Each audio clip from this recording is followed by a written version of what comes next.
Welcome to this edition of Inside Tulsa Athletics. Today, we're going to talk about basketball. We're going to have Scott Bowman. We're going to have Carlin Adkism.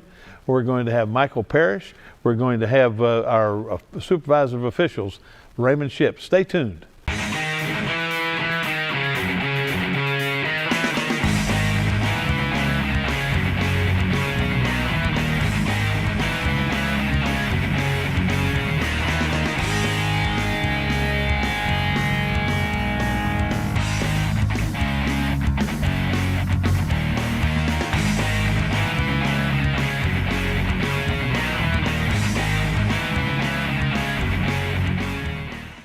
Welcome back. Now we have the head basketball coach at Daniel Webster High School, Scott Bowman. Scott, welcome to the show. Thank you for having me. I'll tell you what, this is the time of the year when we get down into the late, middle January that everything starts counting. We kind of come together and see what our identity is as a team and where we've done the previous, 15 to 16 games most people have in by this time, and we're pretty happy with where we're at. I mean, we've lost 4 games. We're 13-4. We'd like, but like to not had quite so many. We let a couple slip by, but we're sitting okay coming playoff time. Well, 2 of those 4 and 2 of 6 there. Well, 3 of the 4. 3 of the 4, yeah. We blew a 10-point lead on Broken Arrow and lost in triple overtime. Yeah. So we very easily, could have, just have 2 or 3 losses or 1 or 2 losses. 1 or 2 losses, yeah. Still with a young team with 4 or 5 juniors playing a lot of the minutes. So you got a big week this week. This is our test. See where we're at, because we play Tuesday night at Central, who's number 3 and we're number 5. And then we play Friday night. McGinnis comes to our place, and they was a top 10 team. I think they've dropped down to 12 or 13 in 4A, but they're still a tough team. They're always good. They're always good, yeah. Real well coached with Coach Raper. And then Saturday we play in the BOK against Memorial, number 2, defeating back-to-back state champs. So if we can come out with 3 wins on this week, I think we should be a top 2 or 3 team. I would say you sure should. And that's so. How do you view that BOK after 2 tough games this week? Right. Well, I think it's going to be good practice going to playoffs, because in area you're going to have to play back-to-back. We might have to play, Central and then Hall. We might have to do that. And then come to state, it could be Heritage Hall and Kingfisher to win the state championship. So these are good simulations of a Bishop McGinnis one night, and the very next night we got to turn around and play Memorial. So it's it'll be good for us. Aside from you, who do you think are the 2 teams or 3 teams to beat in 4A? I mean, it's constantly been. They have had Kingfisher, Heritage Hall, Central, Hall, and us. Those have been the top 5 since day one. So, it's any 5 of us, you could flip a coin, I think. And whoever gets hot at that end, whoever shoots right, ball, the 50-50 balls go to them a little more. They're all pretty talented. Now, Kingfisher is pretty exceptional, but, you just got to limit your mistakes, because they're not going to beat themselves. So, if, we can just play our game and kind of get them shooken up a little bit, we might be able to surprise them, whether it's in the regionals or area or state. So we got to beat them sometime. Got to beat them sometime. They knocked us out a couple years ago in the state semifinals, so we'd like to get another shot at them. Absolutely. What do you think the catalyst for your success has been this year? A lot of experience. We got a lot of players back that have played. Anthony, Martwan, Tawan. They all started in the state tournament 2 years ago and played every minute for the last. This is their 3rd year straight. Got a good kid just came in that was eligible this year, Isaiah Sanders. And then we got a great player that was been a role player. He's moved up. He's really doing a good job of rebound, Jeremiah Barnes. So we've got 7 to 8 that are really solid, a lot of experience that, we go into games really expecting to beat teams. And before we was looking like we know we were as good as them, but we wasn't sure. They kind of got that mentality now, which is half the battle, just the kids knowing they're going to win. Yeah, when you go into that game and you're not playing not to lose. Not to lose, yeah. We're going out, we're going to come out and punch you in the mouth and try to get a win right off the bat, right. Yeah. Well, it's an exciting time for basketball. You get down to this time of the year, and every game means so much. Injury-wise, are you okay? We're okay. We've been, pretty fortunate in my 9 years here that, injuries haven't given us much problems. We do a lot of weight training. We lift days before the game, and we get our training in no matter when the games are. We're lifting those days. And just, I've been very fortunate. So injuries, we're fine. Got our main roster. We kind of know who we're playing and where they're at, and everyone's kind of, the first 5 games, I think I had a different starting lineup every 5 games. Kind of settled into, where we think we're the best. And it can change depending on the teams. We got a big lineup if teams are bigger. And that combination takes time, though. Right, exactly. Really, to find what guys are catalysts for other guys and can kick that. And, what's always interesting to me is that sometimes the most key player Yeah. is that sixth or seventh man That's off the the one. bench. That's exactly. Like I said, that one, Jeremiah Barnes, we have real talented players, but what he does as far as taking charges and coming in and some energy, those are the players that make you 8 to 12 points that you normally wouldn't have. Well, I've always said that the teams that win championships have a player that you did not expect would play as well as they played in that particular contest or that series of contests. Right. You've got to have that surprise. And it's got to be the team with it, because I use this as an example all the time in practice with the kids, talking about superstars. Shake Milton didn't win a state championship. Trey Young didn't win those great players. They're great players, but teams win. Not those individual players don't win a state championship. It takes a great team. So as long as we got our system and what we want to do, I don't care who the best player is at Kingfisher or Heritage Hall or whatever. That's great to have great players, but how good of a team are they? I thought it was interesting that one of the guys on national radio had the conjecture that can you think that 3 years ago that Trey Young was getting ready for the senior prom? I know. That's hard to believe. That's true. He's playing in the NBA All-Star game. I know. So you never know That's when right. it's your time, and right place, right time is always critical. Right. I think. And just the right fit for everybody. Well, as you get ready to finish up this season, at 14-3, it's really been great. Right. At this point, you feel like you have a good chance to get to the state tournament? I feel like this is the year we've kind of put in our work during the season to get the seedings we should have. And like I say, no matter what, when it comes to playoff time, your second, your third game is going to be a quality team. Because by the third game in, the teams that are not going to matter them out, you're playing a quality team no matter what area you're in. So, with that being said, we've proven just playing the 6A, the 3 good 6A teams, and the 5A teams. There's several teams that up until a week ago, we were their only loss. Shawnee's number 3 and 5A, we were their only loss. Same way with Edison up until we were their only loss.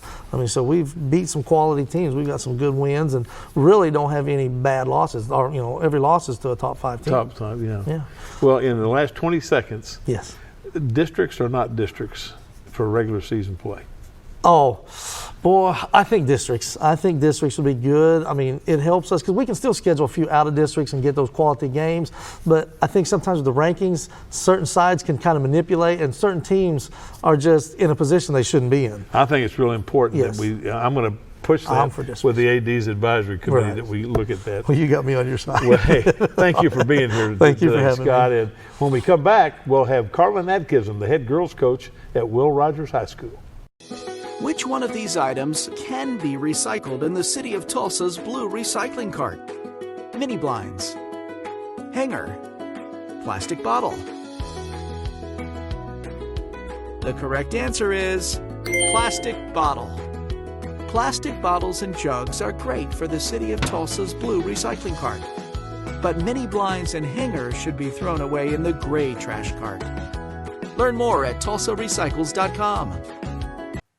SNU is proud to announce our Masters in Sport Management and Administration coming to Tulsa in February 2020. Whether your dream is to be a head coach, an athletic director, or working in professional sport, SNU's Masters in Sport Management provides you with the tools you need to achieve your dreams. This 20-month program will meet on Wednesday nights at our Tulsa campus. Take your love for sport to the next level. Visit us online at pgs.snu.edu. Welcome back to Inside Tulsa Athletics. Today we have Carlin Adkism, the head girls basketball coach of the highly successful Will Rogers Ropers, coming off the Will Rogers Invitational Championship this weekend. Right. It was a great tournament. It was outstanding teams came and played well. We had a good turnout.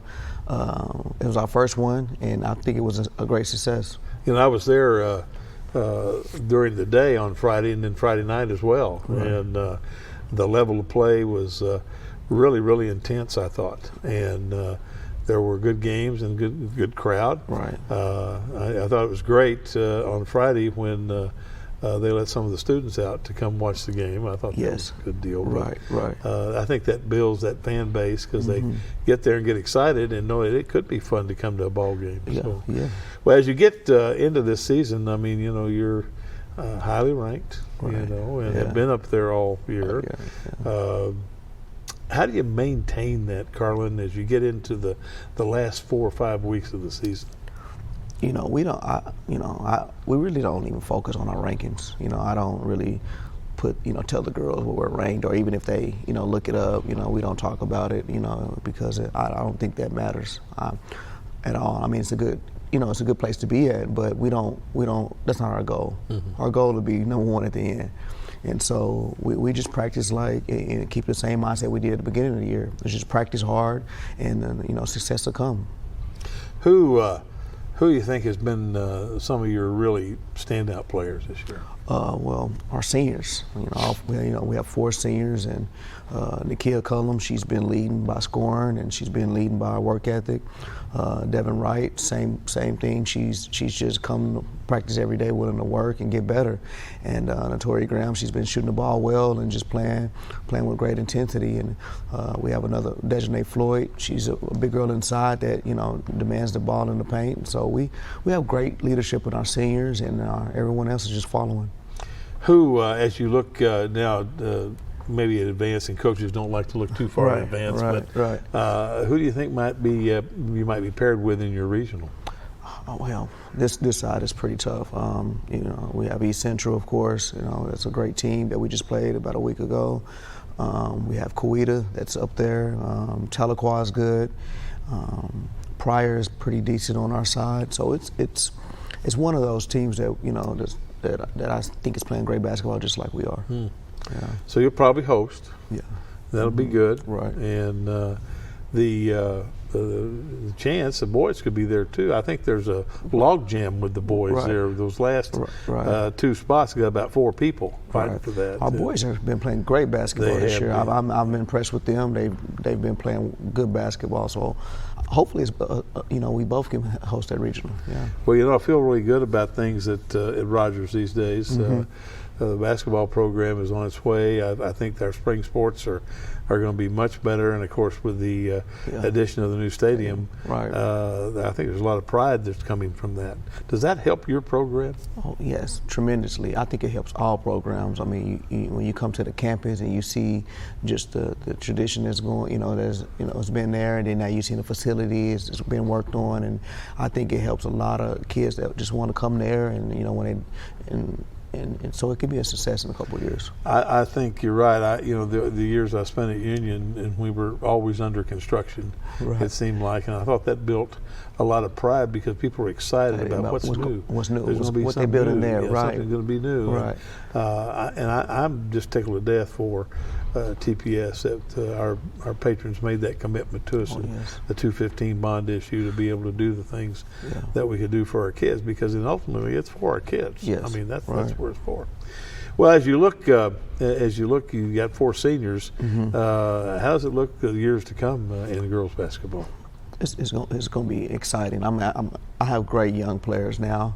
They when they get in the game, they're excited. They're learning something new, and like I said, we have great leadership, and so they're just learning how to kind of come into their own and build their own work ethic and just having fun. When you have a young group of girls and you have an older group of girls, and they're teaching them different things that they've learned and what they have to go through to be successful. It's just fun to watch. Mm-hmm. It's fun to watch. Well, do you think it's a definite advantage that you have 7 through 12 in your building? Oh, yes, it is. It is, because you just get to groom. I've been fortunate enough to coach my middle school the last 2 years, and I've been having fun. I told my older girls, and kind of made them mad, and I said they just listen more than you guys, And that's true. They do. They just listen. They'll do exactly everything you tell them to do, and they'll go through the wall for you. So I love my middle school. Well, we loved the pilot program that we started at Rogers and Edison with the First Hour Athletics. Right. Gives our varsity coaches the opportunity to make that relationship with those kids, and I think that's a key in retention of students to keep on coming through the pipeline. Yeah. Well, as you go in this last 2 weeks, what are your highlights? What big games to the next couple of weeks? Oh yeah, we got some tough games coming up.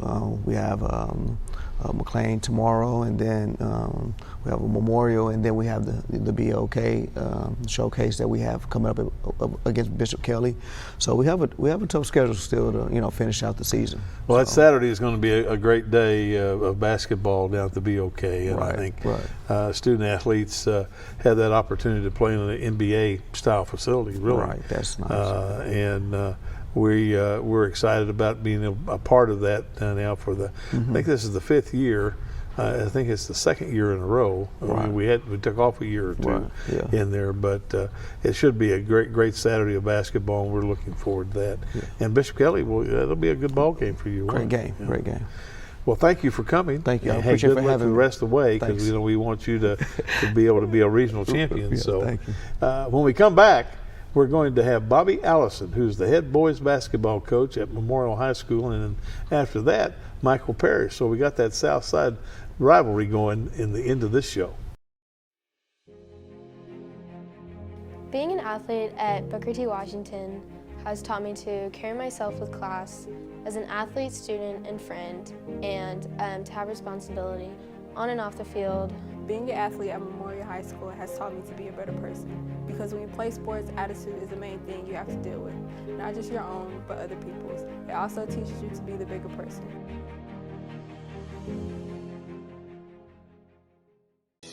Which one of these items can be recycled in the city of Tulsa's blue recycling cart? Glass bottle, string lights, ceramic mug. The correct answer is glass bottle. Glass bottles and jars are perfect for the city of Tulsa's blue recycling cart, but string lights and ceramic mugs should be donated or thrown away in the gray trash cart. Learn more at tulsarecycles.com.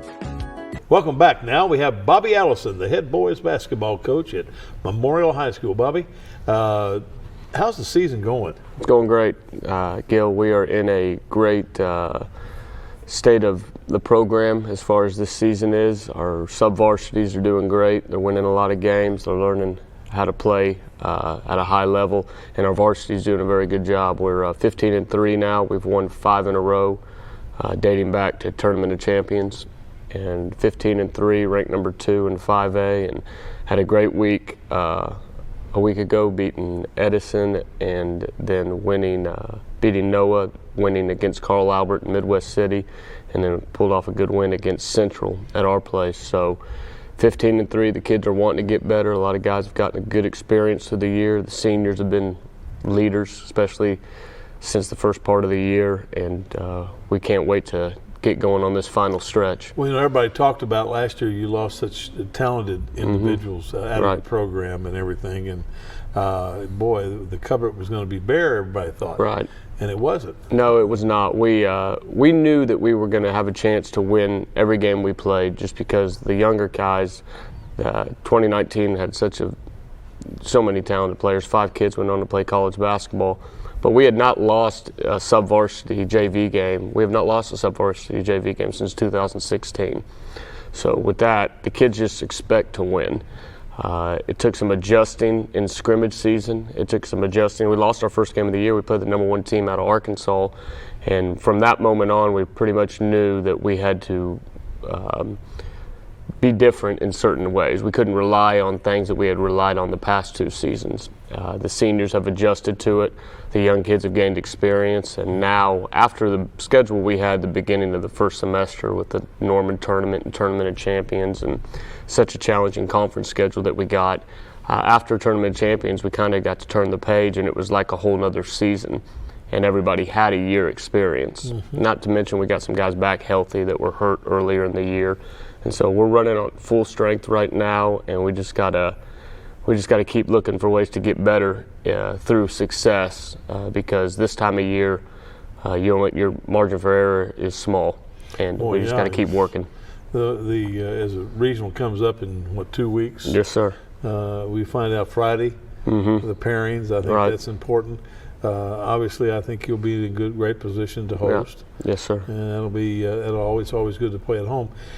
Bobby, if you had 3 things that you said in your mind has set the tone for Memorial basketball, what would those 3 things be? Words that come to mind is pride. You want to have pride in not only your game during the actual hour of competition, but we talk about the other 22 hours in a day. You want to have pride in the way you practice. You want to have pride in the way you keep your locker room, have pride in your academics. They're not perfect. The kids aren't perfect, but if they can try to establish more positives than negatives throughout those 22 hours, then we tell them those other 2 hours take care of themselves, whether it be on the court with practice or whether it be in the game. So pride in your daily life. We have another phrase called count on me.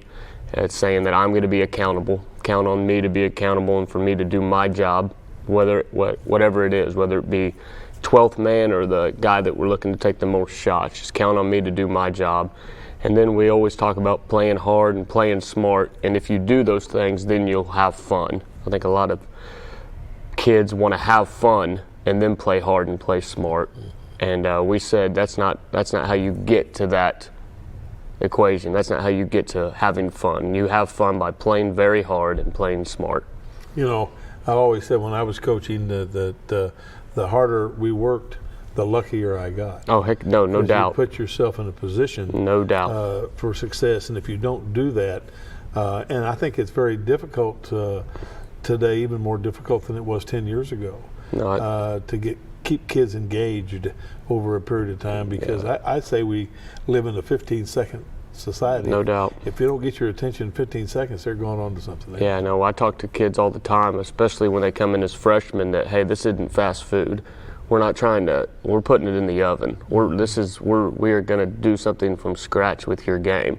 You know, whatever you came in with is a bonus, but this isn't a fast food program. You're not just going to, you know what I mean? You got to be able to learn some certain things, have some things marinate and whatnot, and then, because that'll last longer. Sure. That'll last longer. Fast food, like you said, instant gratification, it doesn't, it's not substantial and it's not timeless. Burns those calories quickly. Amen. Amen. And we just try to establish that the work, like that 22 hours, that work before is what's going to last. The other stuff is just noise. Yeah.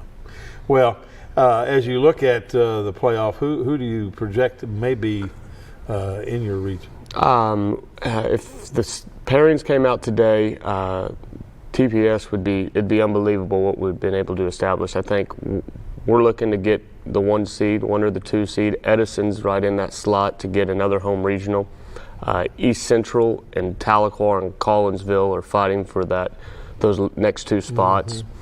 And then Rogers is right behind them, looking at possibly a 5 or a 6. I think there's going to be teams throughout for us to get to the state tournament, which is our number 1 goal. I think there's going to be Glenpool or Hale or McAllister, and then you're looking at possibly Coweta, Guthrie, or Pryor. And then you're looking at a regional area championship with possibly East Central or Tahlequah or Collinsville.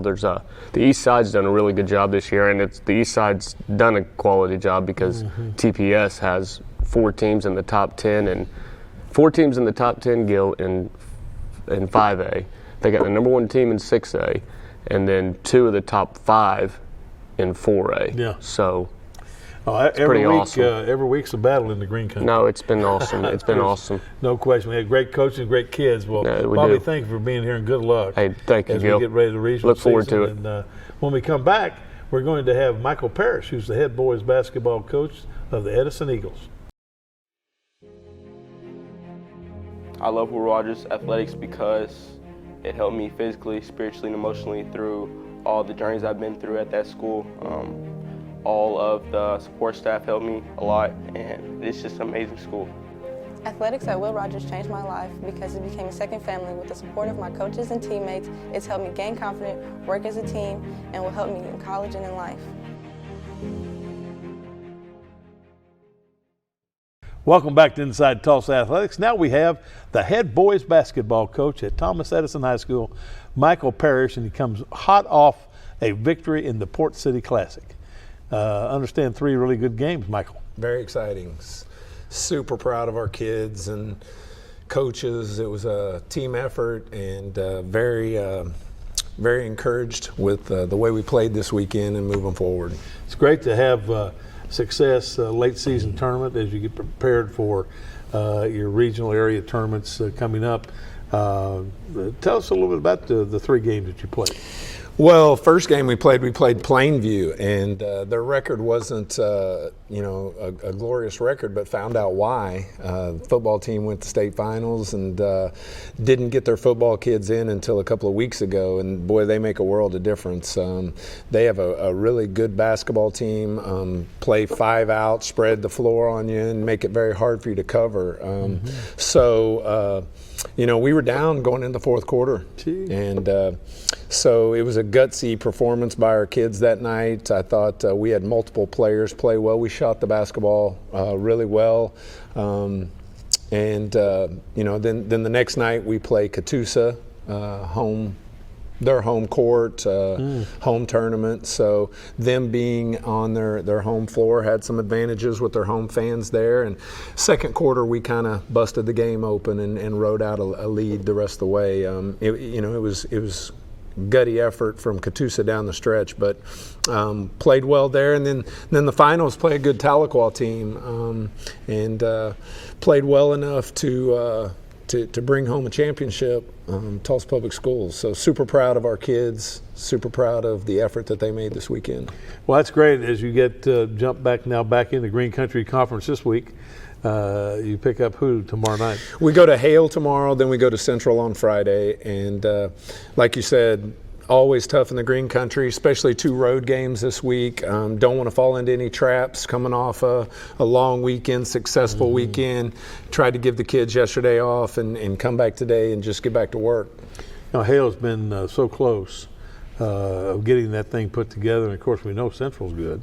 Absolutely. Daniel McChesney's doing a great job at Hale. Yeah. It's his first year putting in his system, getting to know the kids, and so I look forward to Hale to give us a good fight tomorrow night. I think so. I think they're getting better. It seemed like every week. I've seen them play a couple of times. And so as you look at what the potential will be for regional, what do you think? Well, we saw the split. It came out this week, and it looks good for all of our Tulsa Public Schools teams. You've got 4 teams really with a chance to host in Tulsa Public. Tahlequah, Collinsville, they did move Guthrie over this side. Those 3 teams are in the mix, but you've got Memorial, Edison, East Central, Rogers, all right there vying for home regional. I think we've done ourselves a good service with winning this weekend. Beating Tahlequah was important for us. It was important for East Central. Is important for Rogers, for our whole conference.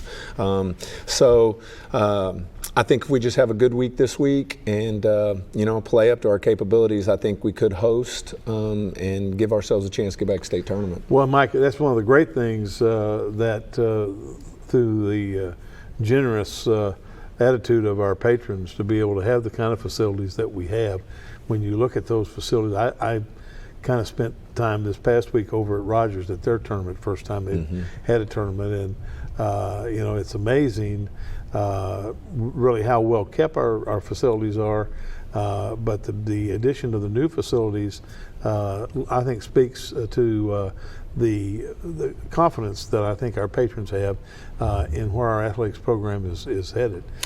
I don't think there's any better place to go watch a basketball game than our Tulsa Public Schools facilities. They make it easy to get in, easy to get out. It's, the citizens of Tulsa have let us know how important providing the best facilities to our kids. We travel outside of Tulsa and go to some of these high school venues, and none of them are as nice as Tulsa Public Schools. No, I noticed that.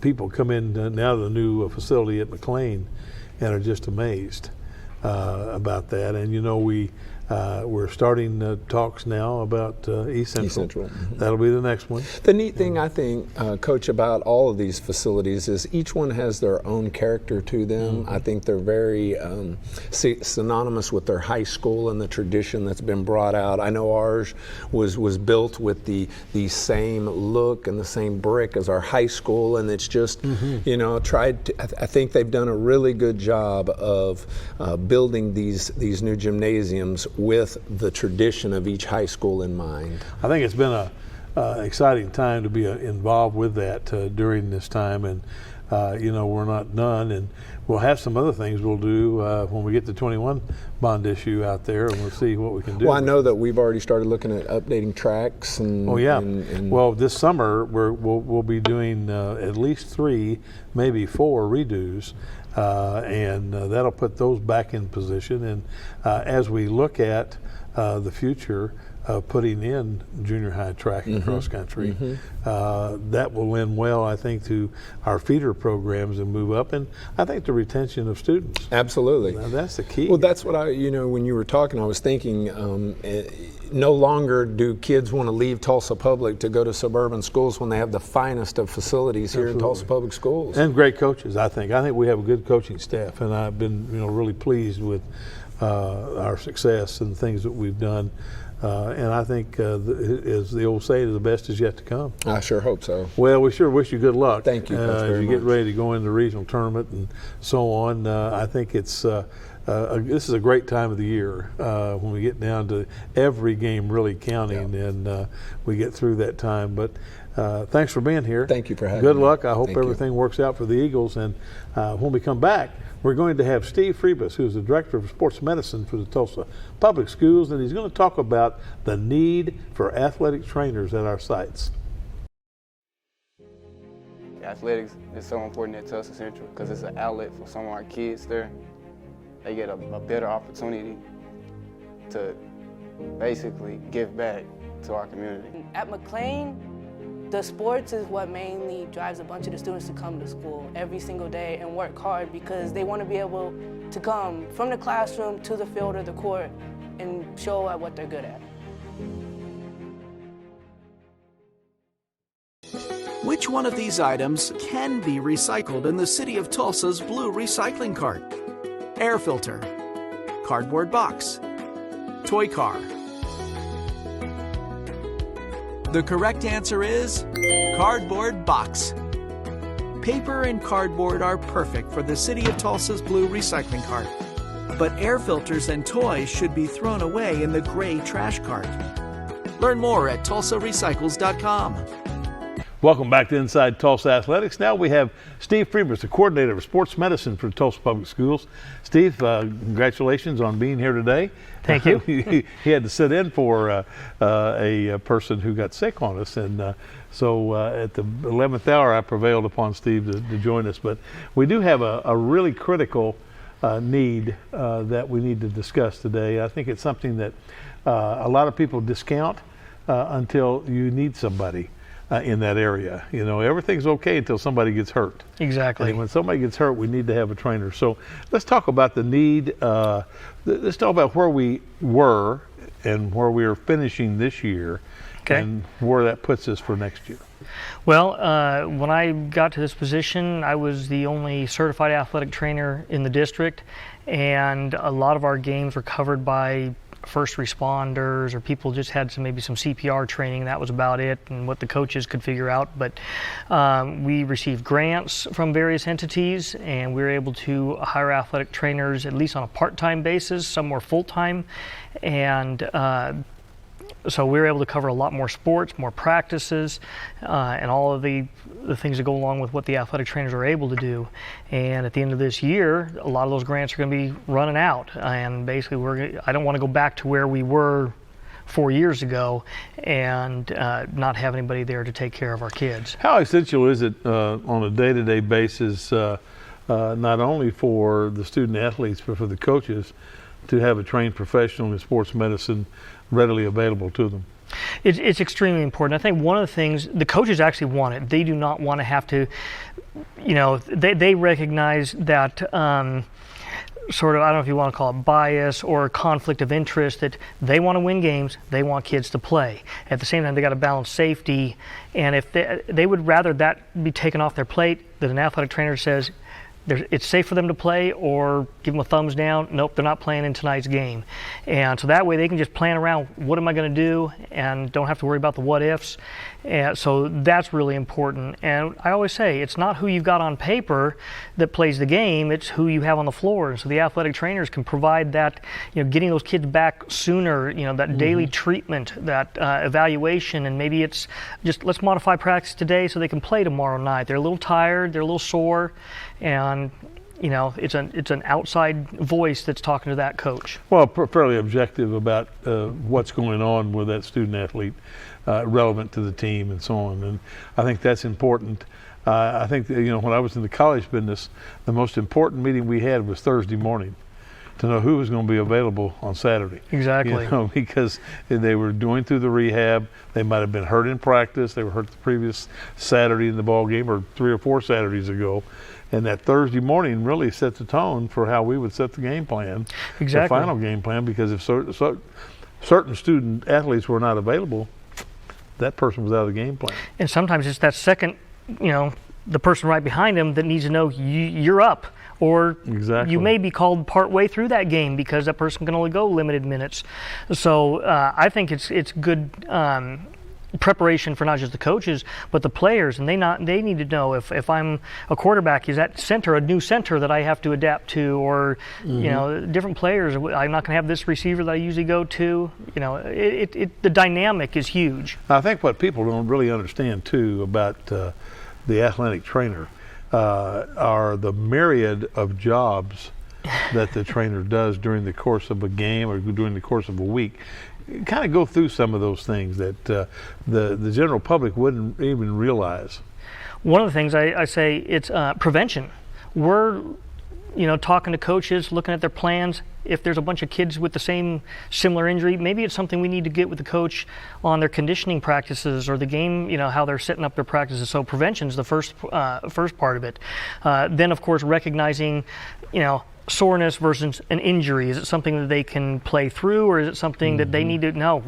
They may cause further damage. Then the treatment. Being able to treat them daily.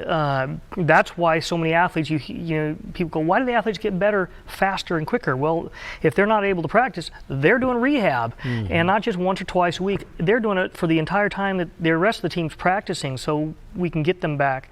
Follow-up, concussions. The kids who might have gotten a concussion, they can follow them not just the next day, but each day talk to the teachers and say, hey, how's he doing in that math class or that computer class where the kids, it's really stressing their brain out. So, and then communicating with all the parties.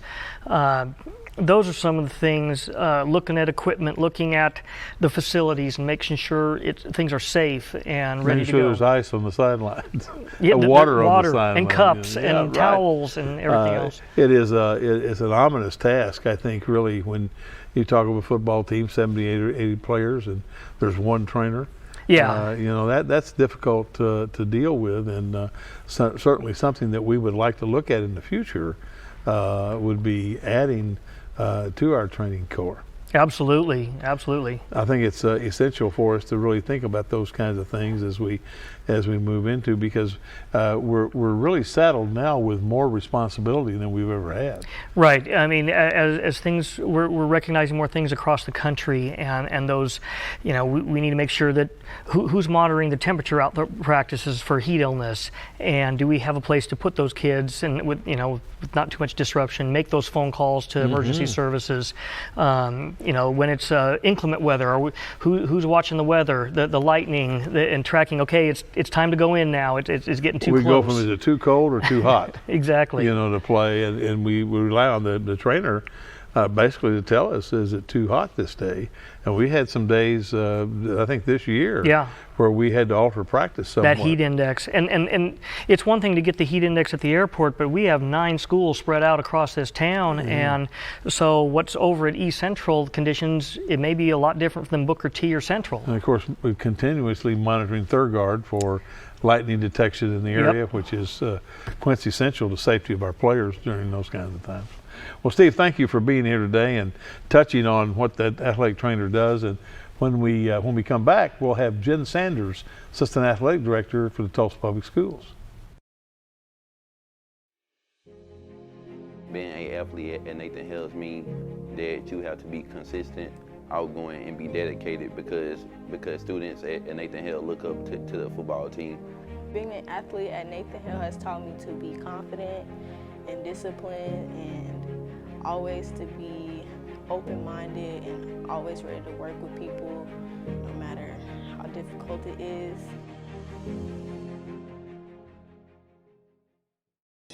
Which one of these items can be recycled in the city of Tulsa's blue recycling cart? Battery, steel can, thermos. The correct answer is steel can. Aluminum and steel cans are great for the city of Tulsa's blue recycling cart. To dispose of e-waste like batteries, contact the city of Tulsa. Learn more at tulsarecycles.com. Welcome back to Inside Tulsa Athletics. Today we have Jen Sanders, the Assistant Director of Athletics for the Tulsa Public Schools, and has a new program that we're going to be rolling out this year called Bike PE. Jen, what is Bike PE? Well, Bike PE derived from Bike Club. We noticed how quickly growing our bike clubs were in the city, and we realized that not only the cycling community was excited about this, but also our kiddos at TPS. So we decided to model a program similar to Bike PE, but target younger kiddos, 3rd grade, 4th grade kids, so that once that school does have a bike club, then they kind of know a little more about the bikes, they know a little bit more about the rules of the road, and we're teaching things, that they may not know as soon as they get to bike club, like braking and stopping and changing gears and things like that. So I went out and observed Bike PE the other day, and it's amazing how many of our kids really have trouble navigating just through cones in different areas. They're just not as skilled as some of the other kids. So it's been great to really work on getting those kids those skills of learning how to brake, when to brake, how to maneuver a turn, things like that. And then once they get to bike club, then they really kind of are focused on getting out on the road and really practicing those skills in real life. So have a basic understanding of street safety as well? Yes, 100%. That's the focus. Is every year we were hearing about a student that was hit by a car, a kid that was riding a bike that was hit by a car. So we really want to start early on when those kids really start walking to school by themselves. Sometimes it's 3rd and 4th grade, riding their bikes to school, 3rd, 4th grade. So we focus on bike and pedestrian safety, teach those kids, how to scan and look for traffic, when to stop at the stop sign. We teach them a lot about the bike lanes and how to use those safely as well. But really teach them the rules of the road, not only just for biking, but also for pedestrian safety.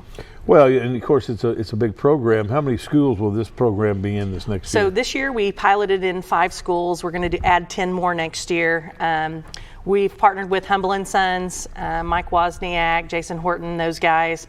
They are actually coming in and helping and co-teaching with our PE teachers to really teach the kids. And when you got 20 kids on a bike, you need more than one person to help out. So they set up obstacle courses with stop signs and yield signs and crosswalks and things like that to really teach the kids, how to handle themselves once they are out on the streets, either walking or biking. So that's really neat. Another thing we're teaching them is also how to identify, obstacles in the road and how to maneuver around those rather than just crashing, which is sometimes what happens. Teaching those kids how to maneuver, use their braking system, things like that. It's really been just an awesome program. They were at Key and they taught 9 new kids how to ride bikes. These kids had no idea how to ride. Never been on a bike. So we have these Strider bikes that the kids use as well to hop on, and it teaches them balance. And then once they get their balance down, then we put them on a bike with pedals, and then they're able to pedal. And like I said, with 8 kids just at one school learning how to ride, and then Marshall, I think they had 9 or 10 kids that had never ridden. So, and you remember that day. You remember the day you learned how to ride a bike. Yeah. And for a lot of our kids, that's going to be with their PE teacher and at their school, which is such an awesome opportunity. So that goes during the PE section, and our kids are in physical education twice a week, 3 times a week? Twice a week. Some schools, some of our larger schools, they may get it once a week, and it's for 60 minutes. So, hopefully they get it twice a week, but so for the program, it could be 4 to 6 to 8 weeks long. It just depends on how many kiddos they see each day. You couldn't really do it without the volunteers. Oh, there's no way. I mean, our volunteers are so special to us and so near and dear to our hearts. And, you know, the fact that these folks come in and volunteer at our schools, you know, and to hear it from the volunteers, it's just as important for them to be there as it is for the kids, for the volunteers to be there. So they learn a lot. Oh, I'm sure when you give a kid a skill that they've never had, never thought they would ever have. And of course that lends, as you said, into the bike club, you know, which has been a tremendous program and has grown so rapidly over the last 4 or 5 years. Yeah, and we're super excited. This year we'll have our bike rally. We'll likely ride down to the gathering place. You know, we start usually at Family and Children's Services and ride down through town. We're also going to have a little 100 this year, which is a race for our middle school kiddos, so they'll get some competition experience. We're excited about that as well. But, you know, with Bike Club and the cycling community here in Tulsa and how much it's growing, it's just an incredible opportunity for Tulsa Public Schools, and we're just so very thankful that it's at our schools. Well, and of course, Dr. Guest has given us the charge that we want to teach every kid to ride a bike. Well, we've started, so we've got about 30 kids that just learned how to ride a bike in the last year. So we're excited about teaching those kiddos. That's amazing. What else is going on with you? So we're gearing up for our gymnastics program. We have a boys and girls gymnastics program. It'll be March 10th. We usually have it at Nathan Hill High School, but this is such an incredible opportunity for kids to experience something other than just the normal basketball, softball, baseball, football. We have gymnastics equipment that we loan out across the district, and kids from last year had about 20 schools that participated and over 400 kids. This year we probably expect the same, and they do everything from the floor routine to the bars to the balance beam. You know, it's really cool. And now there are a few kids that you can tell they've had some gymnastics experience, and they're very good. But for a lot of our kids, it's the first time they get to try it. And then, you know, if kids are really interested, we also reach out to some of the gyms in town. Aim High Academy is a great opportunity for kids to get experience. So, you know, just giving them something a little different. I think that's really neat too. And of course, then the combination of the spring, when we have the elementary track meet at the end of the year out at East Central, that lends, I think, well as we look at putting cross country and track into our middle schools over the next 2 years. Yeah, we're excited. I mean, that elementary track meet just grows and grows every year. You know, we had over 900 kids last year.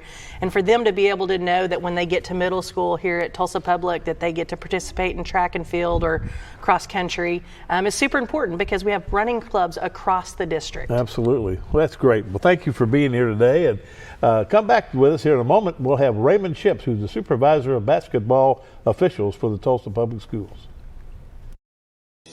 Which one of these items can be recycled in the city of Tulsa's blue recycling cart?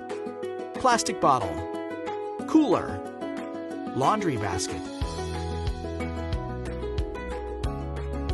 The correct answer is plastic bottle. Plastic bottles and jugs are perfect for the city of Tulsa's blue recycling cart. But coolers and laundry baskets should be thrown away in the gray trash cart. Learn more at tulsarecycles.com. Welcome back to Inside Tulsa Athletics. Today we have a very special guest, Raymond Ships, the supervisor of officials. Raymond has been a director of athletics. He understands it. He calls Division I basketball. And Raymond, I'm glad that you're here because everybody is an official. That's definitely true, and thanks for having me, Gil. We're glad you're here. So as we go into this 1920 season, what have been some of the highlights from an officiating standpoint? Changes in rules, things that have changed the game, if anything? Well, the rules change every year, it seems like. We want to clean up the game of basketball. It's less physical, and that's the way we want to referee it, and that's refereeing the rules as written. As far as us, I think our officials in our association, we go through training all summer long. We spend 8 months out of the year in the classroom or on the floor trying to get better so we can represent these kids in the fashion that they need to be represented. Now, I think that's one thing that as I watch games and a lot of different areas around the state of Oklahoma, I think the mechanics, the discipline, the professionalism of our officials is not matched anywhere. I agree with that because we put a lot of time and effort into it. We're on the floor a lot, and we care about this game. You know, we're a part of it, and we care about it, and it means something to us as officials to be I the think best. that's important. That's really, really important. I think, you know, and how are you meeting? I know that the association, the Activity Association, has been acutely aware of a shortage of officials. How is that affecting your group, your organization? We're not affected by it, Gil. We have a good core young officials.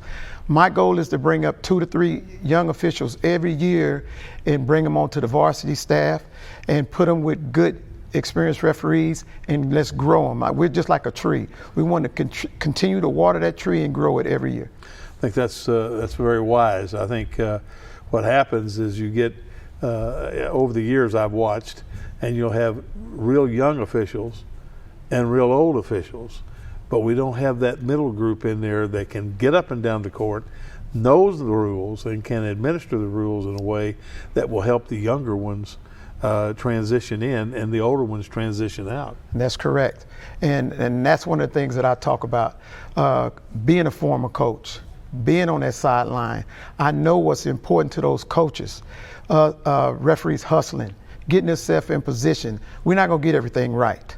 But if we're hustling and we're getting in position and that he's trying to do the job the right way, I think the coaches can respect that. You know, that was the one thing when I was coaching football. I did not want a guy to be out of position and make a call from a place that he could not have seen what it was, and I want him to hustle. And if they did that, that's all I can ask, because everybody's perception is their perception. That's correct. And what you think you saw, you saw. And I never questioned the official on that, because I had other things I had to worry about on the sideline. That's correct. You know? And I think a lot of our coaches, if they would get more concerned about coaching better and not worrying about officiating, we'd be better off too. As we get into this time of the year, the games get more intense. Do you feel that as an official? Yes. In fact, we had a conference call last night, and I talked to them about the importance of this week. A lot of 4A and below are getting ready for districts. So every game matters now, more so, plus they're tired. We don't have that break like we had in November and December with the holidays. So we're playing straight through January into February. Coaches are tired, players are tired, we're tired. So I stress the fact to them that they got to give their best shot this week, because it's important to those kids. Well, it is, and you know, as we announce the 5 and 6A regional pairings this Friday, it really makes these games important for them. Very important. Because you know, a loss here or a win there could determine whether you go on the road or you stay at home. Yes, sir. You know, that's important. One of the other things that we've been fortunate to be able to be involved in is the BOK showcase, and of course your officiating group calls that for us. How do your officials feel about being able to work in that venue? It's an honor. To me, it's the second best thing to the Tournament of Champions. You would be amazed with the phone calls that I receive about trying to get on the floor in that venue. So it's an honor to be a part of it. And we want to thank you, first and most, for allowing us to do that. And secondly, our referees take pride in that. It's like the third best thing to the tournament, to the state tournament. You know, I've said that before. I might have said it on this show before. We have a student athlete advisory committee, and 2 years ago, a little girl from Booker T, we were going around, seniors, going around the table at our meeting that Jen has with them, and what are the highlights of your senior year? And this little girl said, well, it couldn't get any better than this. I played in the Tournament of Champions, the VOK Showcase, in the state tournament. Those are 3 highlights of anybody's career, and to be able to be involved and call those, I think, would be the same way. It's a trifecta. It's a trifecta of officiating. To be able to referee the Tournament of Champions, the biggest venue in the state, then referee in the BOK Classic, the second best venue in the state, then to finish it off with the state tournament, that would be a dream of any basketball official. Yeah, and to see such quality basketball, such quality coaching, you know, I think the one thing about the Tournament of Champions that always strikes me is when we get down to Saturday and we get down to those last 4 games, it's almost a state tournament atmosphere. I mean, the intensity level to be able to win that tournament, or at least place in that tournament, is just amazing. Oh, Gil, I tell you, nothing prepares you for it. You're talking about 3 days of tough basketball from a coaching standpoint, from officiating standpoint. When you get to day 3 in the Tournament of Champions, it's like championship day in the state tournament. So, yes. And it's always interesting, too, as we know that somebody's going to be 0-3 and have a good basketball team. That's right. Raymond, thank you for being here today. We really appreciate that, and good luck at the rest of the season officiating. And when we come back, I'll have a parting shot. Thank you, Gil. Being an athlete at Edison High School has taught me to work as a team rather than as an individual. Whenever you're on a team, you have a special bond with each other. You know you can rely on them in a time of need, whether on or off the court. Whether it be a shoulder to cry on or advice on how you can improve, you know your team will always be there for you.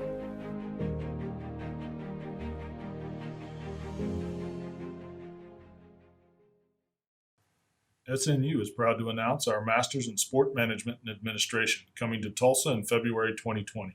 Whether your dream is to be a head coach, an athletic director, or working in professional sport, SNU's Masters in Sport Management provides you with the tools you need to achieve your dreams. This 20-month program will meet on Wednesday nights at our Tulsa campus. Take your love for sport to the next level. Visit us online at pgs.snu.edu. Well, we hope you enjoyed our show today. We had a varied group of coaches and our assistant athletics director from our office and our sports medicine coordinator from our office. It's time to reflect a little bit on a very tragic death that occurred Sunday in Los Angeles. Kobe Bryant was an icon, a tremendous basketball player, and turned out to be a real good person. Those kinds of things are very untimely. We can't know when those things are going to happen. And so we have to encourage our people, I think, that are around us to be able to live every day as hard as you can live it and enjoy everything you can, because you never know when your time may be there. The other thing I want to do is encourage you this Saturday to come down to the BOK Center. We have 8 basketball games there. 5 of our teams will be playing there in match games during the day, starting at 10 o'clock in the morning. Tickets are $10 for adults and $5 for students. I think it'll be a one heck of a day to see a lot of great basketball in a tremendous venue. That is important, I think, for our student athletes, as important for our programs, and important for the city of Tulsa. The last thing I want to impress upon you is that our basketball teams will be in playoffs in the next 2 weeks. The attendance at those games are very important to our student athletes as we try to maintain the success that we've had in boys and girls basketball. Make sure you find out when the games are, find the time, find the location, and certainly come and support our youth as we go into the basketball playoff system. Should you not have a copy of the schedule, you can call our office at 918-746-6453, and we can inform you of where the games are, what times, and what teams will be playing. Until next time, we'll see you around the park.